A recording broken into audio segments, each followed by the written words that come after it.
आइए सुनिए, देखिए, समझिए सनातन सत्य। जैसी दृष्टि वैसी सृष्टि, दृष्टि विज्ञान। कुदरत, कुदरती रचना एवं कुदरत के कानून से शाश्वत सुख की प्राप्ति।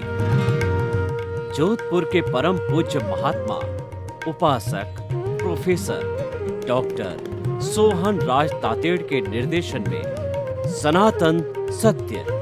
जैसी दृष्टि वैसी सृष्टि, दृष्टि विज्ञान।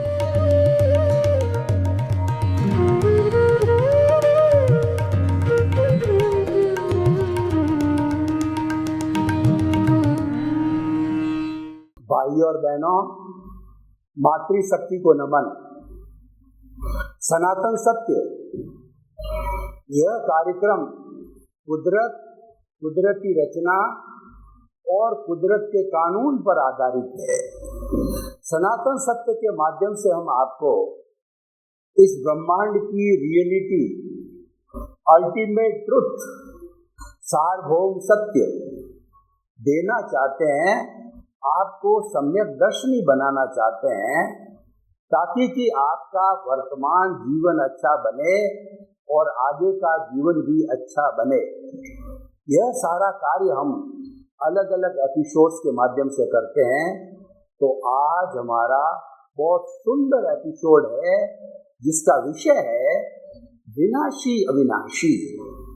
विनाशी का अर्थ होता है नाश होने वाला, अविनाशी का अर्थ होता है कभी भी नाश नहीं होने वाला, भूत भविष्य वर्तमान में सदा एक सा रहने वाला, वह अविनाशी कहलाता है।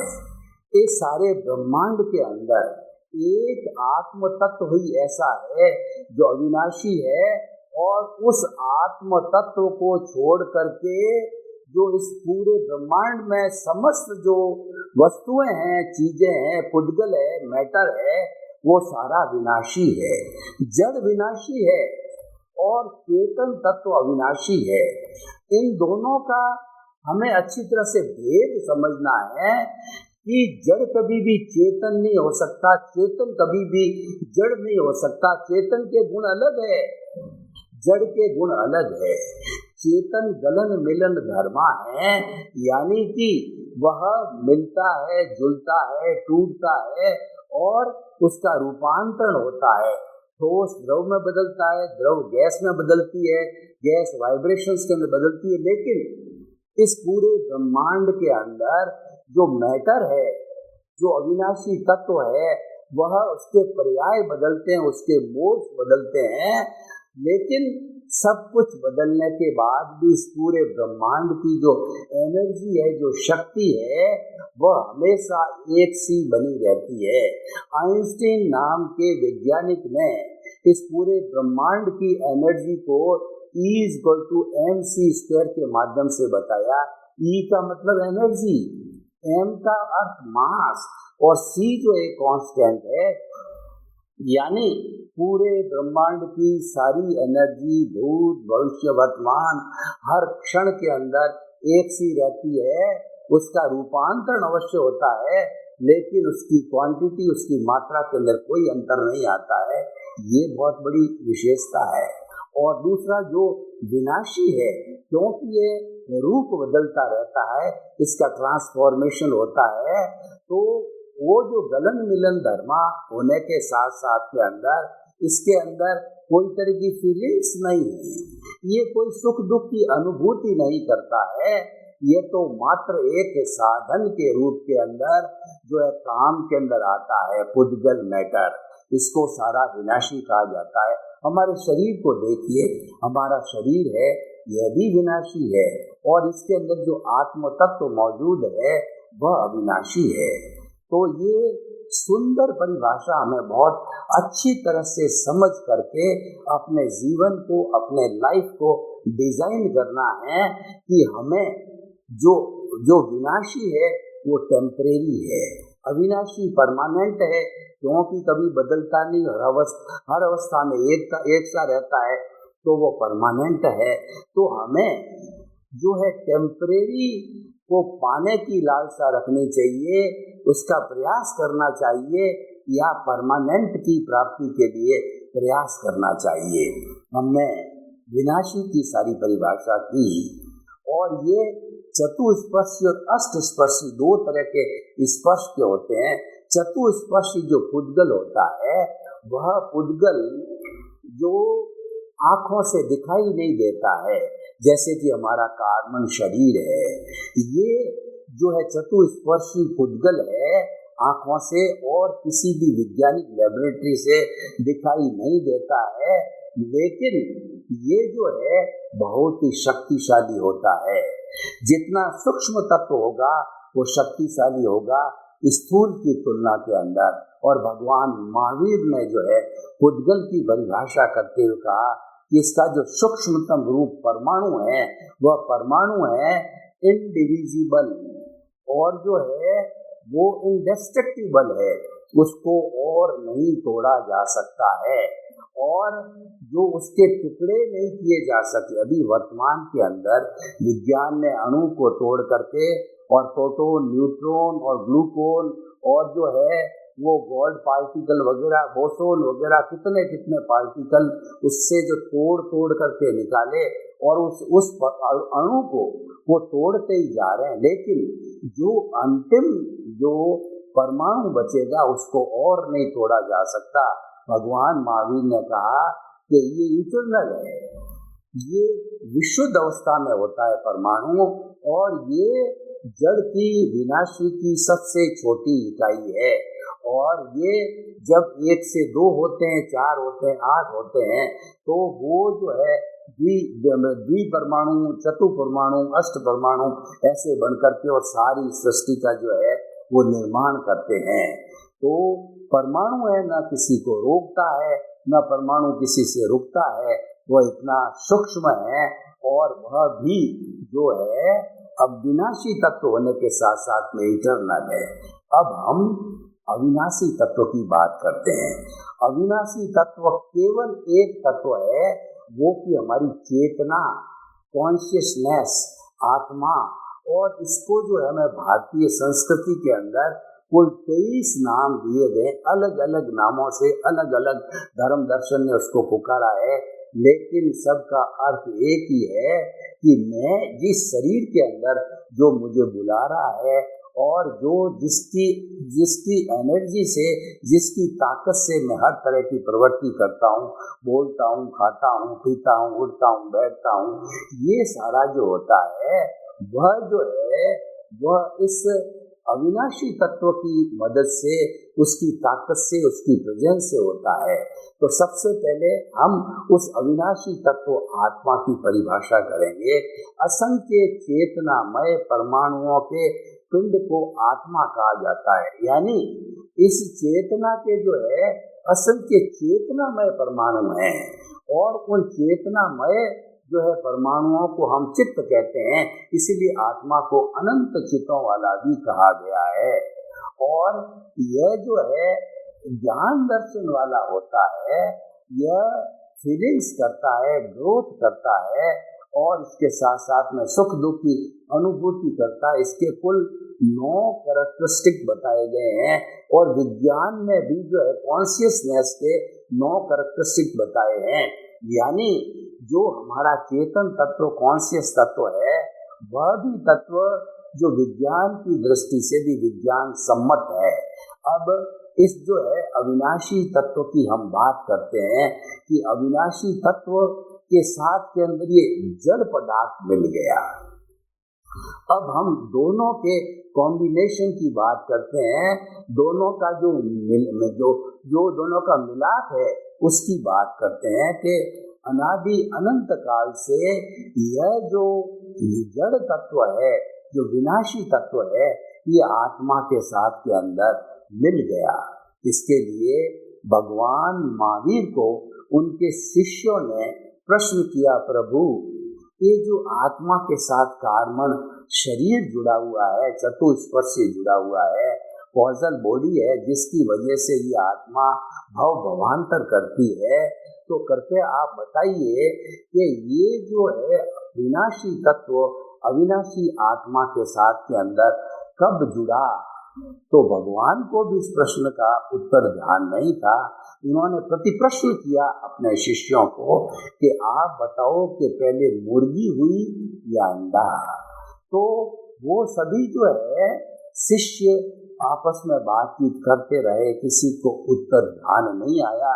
तो उन्होंने भगवान से प्रार्थना की कि हे प्रभु, हम तो अज्ञानी हैं और आप ही स्वयं इसका उत्तर बताओ। तो भगवान ने कहा कि ये कब से जुड़े हुए हैं वो अवधि तो मुझे भी पता नहीं है, इसीलिए इसको आप पश्चानुपूर्वी बोले कि अनादि अनंत काल से इसके साथ मिले हुए हैं।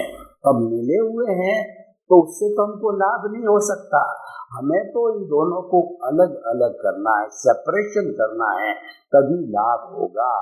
और इसका सेपरेशन जो है वह हमारे जीवन का लक्ष्य होना चाहिए। जड़ और चेतन जब अलग अलग होकर के अपनी स्वाभाविक स्थिति के अंदर चले जाते हैं तो मुक्त हो जाते हैं। अभी हमारा जो ये चेतन तत्व है, ये बद्ध चेतन तत्व, इसको बद्ध आत्मा कहते हैं, बॉन्डेड आत्मा कहते हैं, जो क्योंकि यह जो है वो विनाशी तत्व के साथ में मिला हुआ है। मैं आपको एक उदाहरण देना चाहता हूँ कि मान लीजिए एक फिनिश की गई लकड़ी है, उस लकड़ी को डेकोरेट करने के लिए, फर्नीचर बनाने के लिए आपको उसके अंदर डिफरेंट कलर की सनमाइका चिपकानी है। तो खाती क्या करता है कि मार्केट से फेविकॉल लेके आता है, फेविकॉल को लकड़ी के ऊपर लगाता है और लकड़ी पर लगा करके और फिर उसके ऊपर सनमाइका शेप देता है और सनमाइका को खूब दबा दिया जाता है, तो वो सनमाइका और लकड़ी एक मेक हो जाती है और वो सनमाइका का फर्नीचर कई सैकड़ों वर्षों तक चलता है। इतना जो है वो कहना चाहिए बॉन्डेड जो है अच्छी तरह से हो जाता है। तो ठीक उसी तरीके से हमारी ये कॉजल बॉडी, कार्बन शरीर, लिंग शरीर और कारण शरीर, कुछ भी कहिए, अलग अलग नाम होते हैं, यही भटकाने वाला होता है। यही हमारा एक कर्मों का पुलिंदा होता है जो आत्मा के साथ के अंदर हर समय रहता है। और आत्मा की ये एक तरह से प्रॉपर्टी है, और आत्मा जब एक शरीर को छोड़ करके दूसरे शरीर को जाती है तो सारी प्रॉपर्टी जो होती है, यानी जिस तरीके के पुण्य पाप का जो चिट्ठा होता है, वह जो विनाशी तत्वों को लेकर के अपने साथ जाती है और दूसरे जन्म के अंदर लेती है, और फिर जो है उस विनाशी तत्व की जैसी जैसी जो है उदय और प्रारब्ध की अवस्था होती है, वैसा वो भुगतती रहती है। तो आप देखिए, दोनों के जुड़ने से ये शरीर मिला, और इसका जो बीच का जो फेविकॉल है, इसको मिश्र चेतन कहा जाता है। इस मिश्र चेतन की वजह से ये जड़ रूपी शरीर है, वो सारी जो है चेतन की हरकत करता है, चेतन के जैसा ही ये बोलता है और खाता है, पीता है, उठता है, बैठता है, प्रवचन देता है और जीवन की हर क्रिया करता है। इसको मिश्र चेतन कहा जाता है। इसको मिश्र चेतन को बनाने वाला जो है वो हमारा अज्ञान है, यानी अज्ञान ने ही मिश्र चेतन को बनाया, और जब तक अज्ञान जुड़ा हुआ है तभी ये जड़ और चेतन या विनाशी अविनाशी जो है दोनों जुड़े रहते हैं। अब हमारा जीवन का उद्देश्य क्या?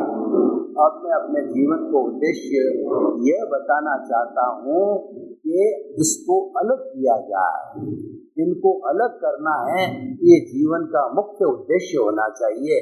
और ये अलग है केवल मनुष्य ही कर सकता है।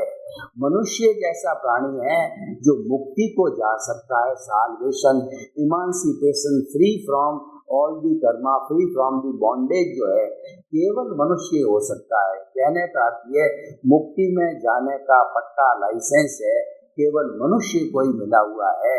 तो इसीलिए वो उपदेश देते हैं कि इतना रेयर बॉडी, इतना दुर्लभ जो जीवन, दुर्लभ शरीर हमको मिला है, जिसके माध्यम से जो है हम इस कॉजल बॉडी को अलग कर सकते हैं। तो अब देखिए, विनाशी अविनाशी और इनके साथ के अंदर जुड़ी हुई अज्ञानता की अवस्था को हमने समझा और अज्ञानता को दूर किया जाता है। और देखिए कि हमें जो है थ्योरी और एक्शन दोनों चलाना चाहिए। थ्योरी तो हमें पता चल गई कि दोनों आपस के अंदर फेविकॉल की तरह मिले हुए हैं, तो हमें एक्शन भी आना चाहिए। एक्शन क्या आना चाहिए कि आप चाहते हैं कि पुनः लकड़ी और सनमाइका अलग अलग हो जावे, तो आप किसी भी ऐसी चीज से, बारीक चीज से उसके बीच दोनों के साथ में लगाओ, यानी उस फेविकॉल को हटाओ तो दोनों वो अलग हो जाते हैं। उसको हटाने की विधि को जो है भगवान ने कहा है कि इस चेतन को ज्ञाता दृष्टा बनाओ, और जब ज्ञाता दृष्टा चेतन बन जाता है तो उसके बाद के अंदर ये कॉजल बॉडी जो है अपने आप अलग होती रहती है। तो जो ज्ञाता दृष्टा है एक साधना, ज्ञाता दृष्टा बने रहना एक रियल पुरुषार्थ है। ज्ञाता दृष्टा बने रहना एक मुक्ति का मार्ग है। आपको मुक्ति के मार्ग के अंदर करना कुछ नहीं है, मात्र आपको ज्ञाता दृष्टा देखने वाला, जानने वाला केवल जीवन भर बने रहना है। कैसे बने रहना है कि आप देखिए क्रिकेट का मैच चल रहा है, तो क्रिकेट के मैच के अंदर जब पब्लिक इकट्ठी हो जाती है स्टेडियम के अंदर, कुर्सियों पर बैठ जाती है, तो वो क्या दर्शक है। वह तो जो खिलाड़ी खेलते हैं उनको देखती रहती है, उसका ज्ञाता है, जानने वाला है, और दृष्टा उसको देखने वाला है। न तो वो बॉल खेलने के लिए उसका कोई कंट्रीब्यूशन है, न रन लेने में कंट्रीब्यूशन है। ठीक इसी तरीके से हमारी जो ये अज्ञानता है, हमारी जो कॉजल बॉडी है, और ये कॉजल बॉडी जो है वह शरीर के अंदर हर क्षण उसका उदय और प्रारब्ध चलता ही रहता है, क्योंकि हमको ये जो शरीर मिला है वो पूर्व जन्म के कर्मों के भुगतान के लिए मिला है।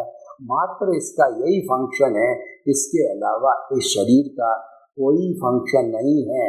इस शरीर को कहा गया है शरीर माध्यम खलु धर्म साधनम। ये शरीर है वो धर्म की साधना करने का माध्यम है।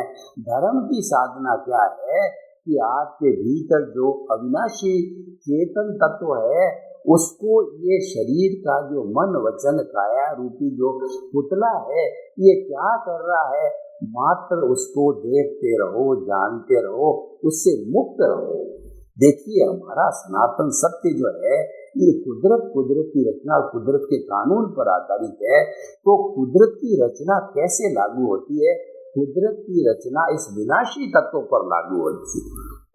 अविनाशी तत्व पर कुदरत की रचना, कुदरत का कानून, कुदरत लागू नहीं होता है, क्योंकि कुदरत खुद जो है वह अविनाशी के संयोग जुटाती है और एक विनाशी के संयोग जुटाती है, और एक तरीके से वो स्वयं भी विनाशी है। तो ज्ञाता दृष्टा जो भाव है वह अविनाशी का भाव है, वो रियल पुरुषार्थ है, और हमें वो किया जाना चाहिए जीवन भर के अंदर, ताकि कि जो है हमारा कार्बन शरीर है वो धीरे धीरे शून्य होता रहे। तो देखिए ये हमारा कितना सुंदर एपिसोड बन गया कि हमें विनाशी तत्व को साधन मानना है, क्योंकि साधन इसलिए है कि वो हमको पूर्वकृत कर्मों के भोगने के लिए, उसका भुगतान करने के लिए मिला है।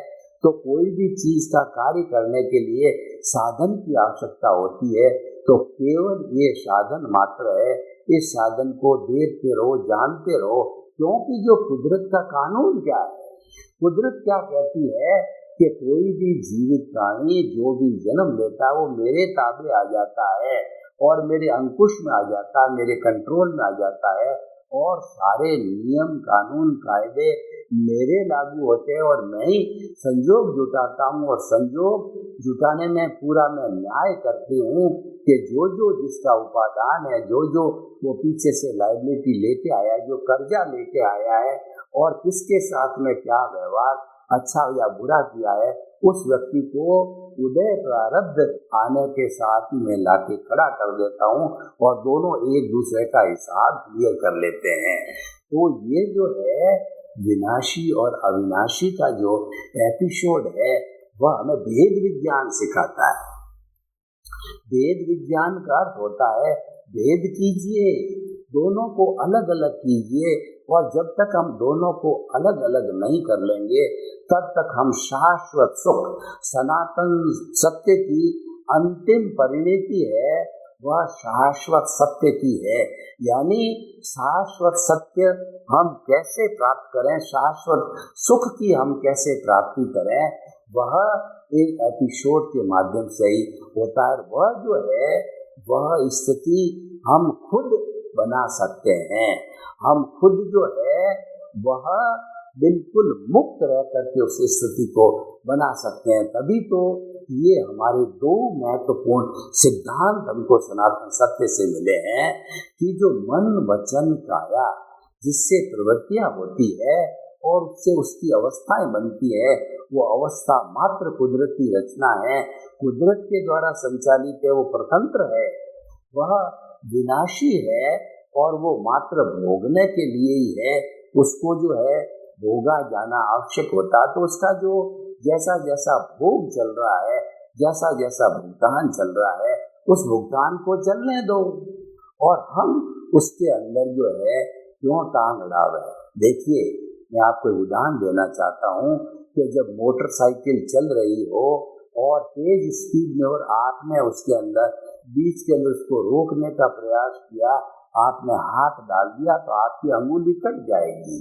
तो ये जो भुगतान चल रहा है जिसको कि रोकने के आप अधिकारी नहीं हो, आपके पास अथॉरिटी नहीं है, फिर भी आप रोकने का प्रयास करते हो, इसका अर्थ ये हुआ कि आप कर्ता बन जाते हो।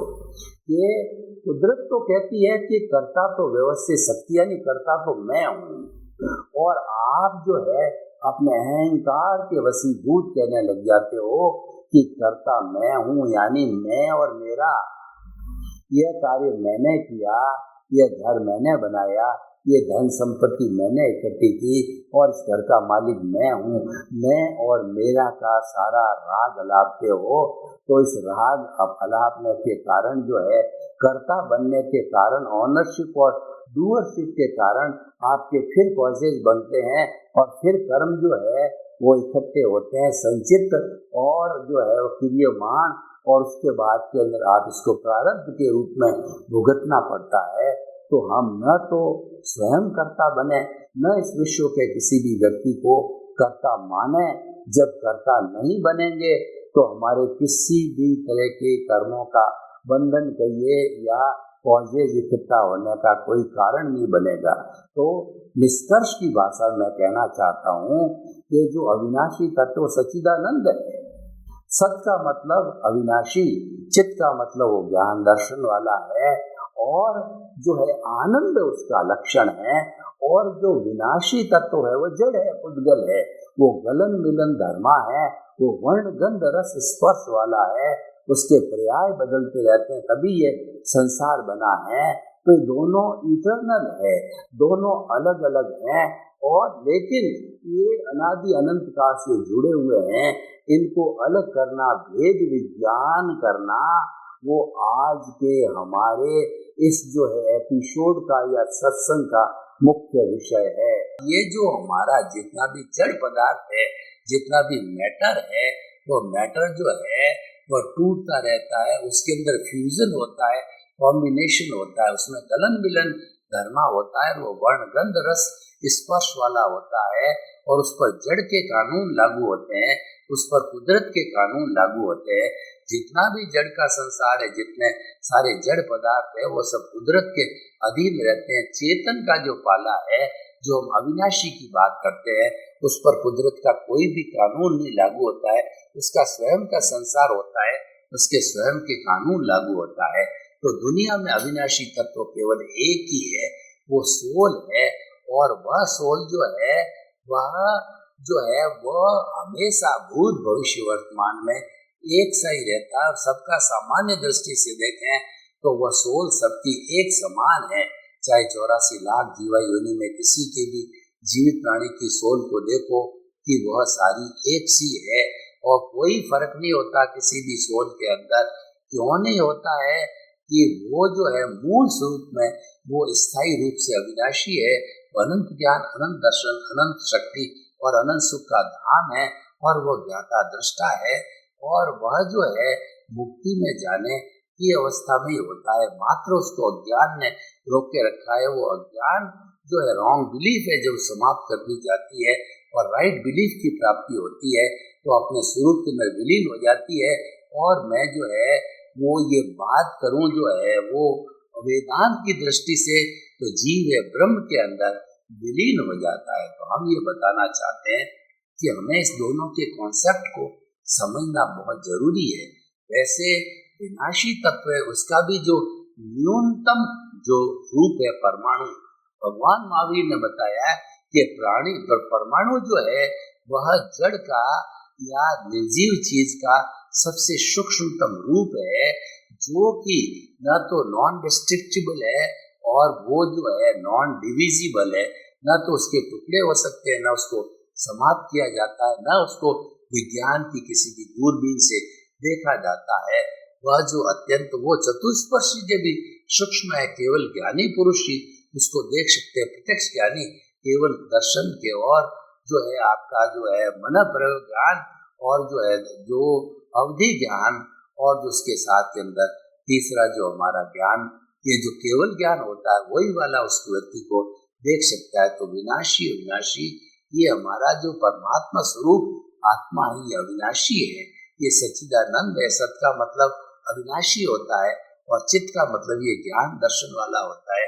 ज्ञान दर्शन भी अविनाशी तत्वों के साथ होता है और आनंद उसका लक्षण होता है।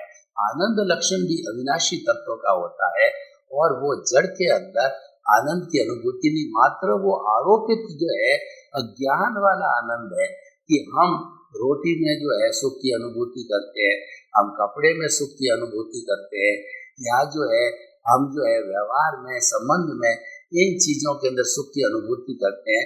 वास्तव में बाह्य चीजों में या जड़ में सुख है ही नहीं, क्योंकि सुख तो भीतर है, वो हमारी आत्मा का लक्षण है। जैसे कि जो है वो अपना मृग होता है, वो मृग जो है अज्ञान के वशीभूत होकर के कस्तूरी उसकी नाभि में है, लेकिन उस कस्तूरी की महक को दे करके उसकी सुगंध को जो है वो सूंघ करके इधर भागता है उधर भागता है, देखता है ये सुगंध कहाँ से आ रही है, उसको ज्ञान नहीं है। जब उसको सच्चा ज्ञान किसी गुरु से मिल जाता है तब उसको मालूम हो जाता है कि ये कस्तूरी तो मेरी नाभि है, नाभि में से आ रही है।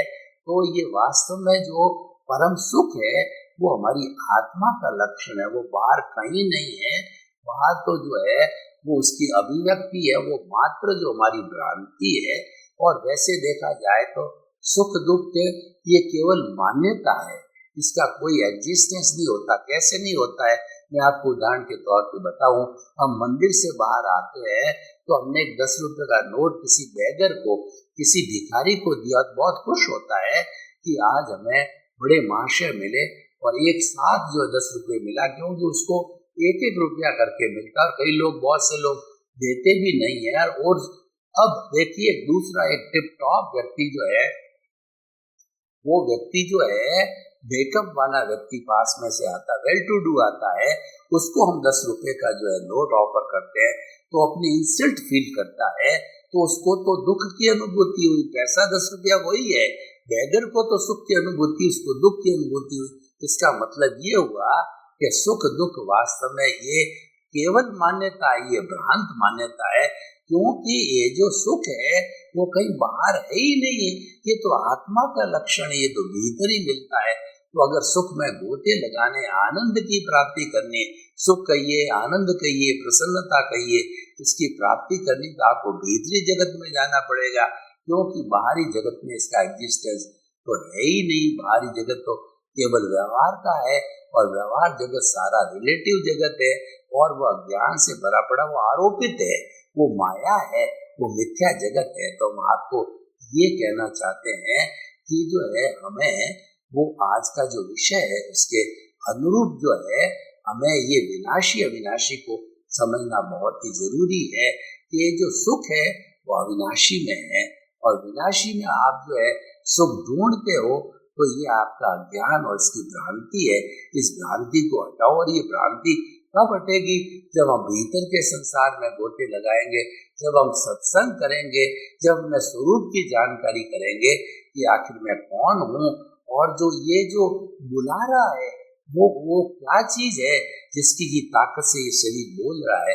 तो हम आपको कहना चाहते हैं कि आप विनाशी अविनाशी के भेद को जानिए। सभी के प्रति मंगल भावना, इस जगत के सब जीवों को सुख मिले, शांति मिले, आनंद मिले और सबका भला हो और सर्वे भवन्तु सुखिनः सर्वे सन्तु निरामया, सब जीवों को मुक्ति मिले। आपके प्रति मंगल भावना